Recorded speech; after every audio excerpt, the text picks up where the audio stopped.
Welcome, Dr. James Beckett, Sports Card Insights.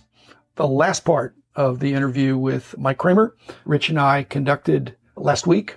Rich and I trying to cover things Mike hasn't said on other podcasts, but he's never going to run out of stories. Thanks, Mike, and thanks sponsors, Topps Panini, Upper Deck, Heritage Auctions, Hug the Scott Auctions, Mike Stadium Sports Cards, Burbank Sports Cards, COMC.com, and Beckett Media, Beckett Grading, Beckett Authentication. As I joked in the last episode, Pacific probably would have been a sponsor because I knew Mike and we had a good rapport and I liked what he was doing. And he was the underdog of the card manufacturers, but used that position to take the industry with his creativity to new heights. So thanks, everybody. This is the last part, and here it is. I remember the first time I met you, and we were kindred spirits of sorts. I don't think I was as entrepreneurial as you were at that time. But now I look back at some of the life decisions I made, and at the time, they seemed risky to the other people. Now they can look back and say, yeah, that was a no-brainer. Yeah, you should have done that. And then I know you get the same thing. It makes it look like, of course you did that. But it wasn't, of course, back in real time when it was happening. The name of my book is Cramer's Choice. A lot of people have thought that's the tie-in to the card that we made, name that. And it is somewhat. But the book is really about the choices I made and how I got where I got by making the right choices. Some of the choices are spelled out. You might call them risks, but yeah, they were the choices I made to get me where I wanted to be. You're in the same situation. Sometimes people think, actually, this Beckett is a real person or Cramer is a real person. For purposes of some people, you're not Mike Cramer, you're Mike Pacific. You know, they don't think that you're a person that started a company at a pretty young age and grew it and enjoyed it and helped shape it and form it and take it to new levels and then step off the merry-go-round. I think we both stepped off the merry-go-round at very similar times because I think you sold out in 05-ish. Fall of 04. I was late 04, early 05 was me too. I had something to retire to, not just to retire from. And it sounds like you're very similar in that respect. And I got margin back. I got a new lease on life, and I'm really enjoying where I am. It's a lot less pressure. I didn't have cancer, but I had a heart attack. That gives you a wake-up call to think, how do I want to spend the rest of my life? What do I want to do? I want to do that's meaningful. And that's what I did. I just stepped back and started having fun and doing other things besides working. And I spell out in the book how the elephants jumped off my shoulders. People don't realize guys in our position are, yes, running a company, but there's a lot of pressure. We never got to go away from work. You're always working. Even if you're home sleeping, you're working. And you might have a day off, but you're still working because back then we had a pager and later on cell phone, and the thing never quit. And so only guys in our position have that knowledge of how that pressure can be on you all the time. There's pressure even from making good decisions. Even the good choices that you made to expand your business made more work for you. And even though you had great people, there's a stress of having success. There's also a stress of making decisions that are impacting. What did you say? 183 people is our high watermark at Beckett for the number of employees. Mike, however many employees you had at your peak. We had 240 back at the peak. And that's a lot of people. Every time you make a decision, you're not just impacting one person. Both of you are impacting thousands of lives. Mm-hmm. The most fun was when we had less than 50 people. Everybody could know everybody. You weren't worried about job titles as much. Everybody pitched in. I don't know if Rich, if you got in under that, but you probably were in the... I was number 54. Then it's the first 54 then, Mike, are the really crucial ones. But that was more fun because they really knew everybody. I agree with you. I always got the sense that you did, as we did, promoted from within. A lot of upward mobility within the people that were hired in, regardless of what they were hired in for. They were assisted if they wanted to get a better job or get trained on something. And we had a lot of people that worked their way up. It wasn't necessarily a career ladder, but we wanted to promote from within as much as possible. I put in a system of 8 managers who managed the various areas of the company, departments, basically.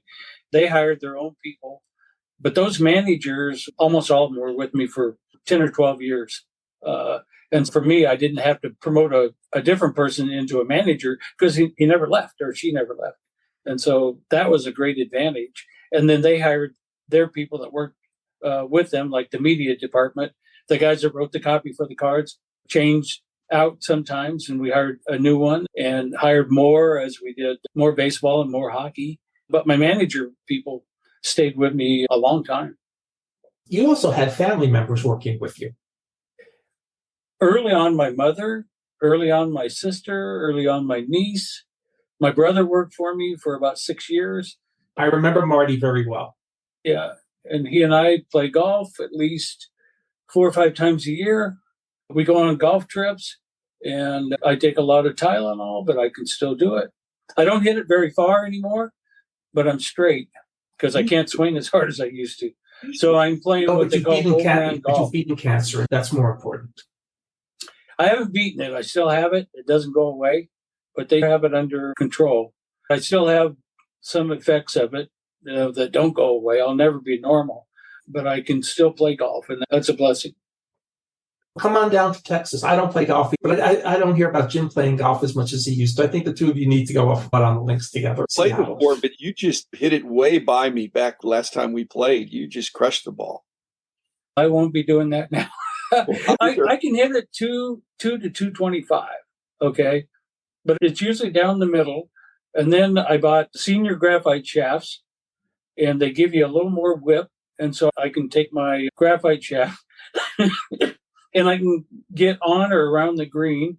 And so I either get a par or a bogey, and sometimes you get a bird here and there. And I have had a hole in one, which is another great thrill. And that was on a golf trip in Florida. And I still enjoy it. I wish I could play more. I don't belong to my golf club anymore. I couldn't get in enough rounds to justify it.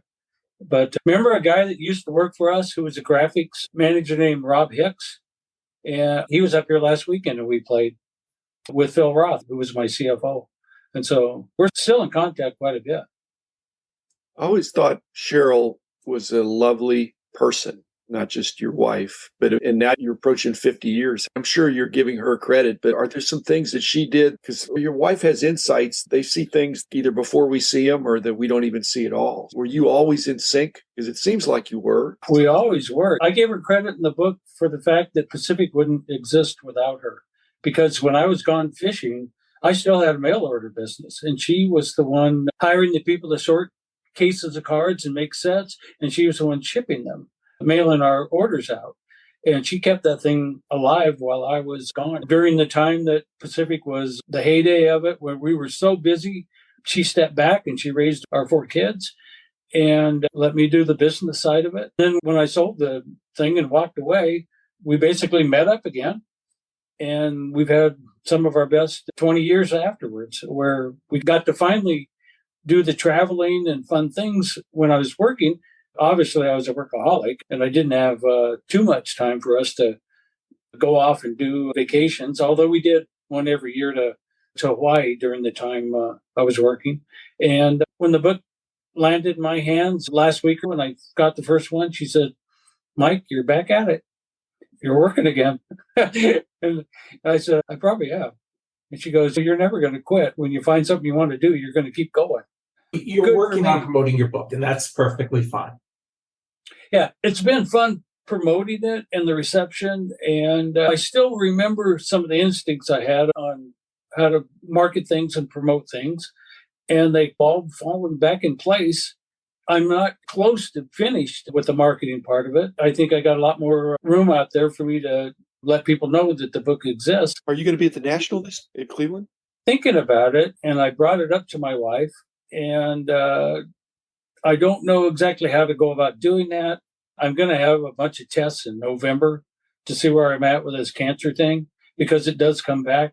And so if I'm healthy enough to do that, and if I can figure out how to do it, in other words, do I buy a table? Do I set up over here, or how it works?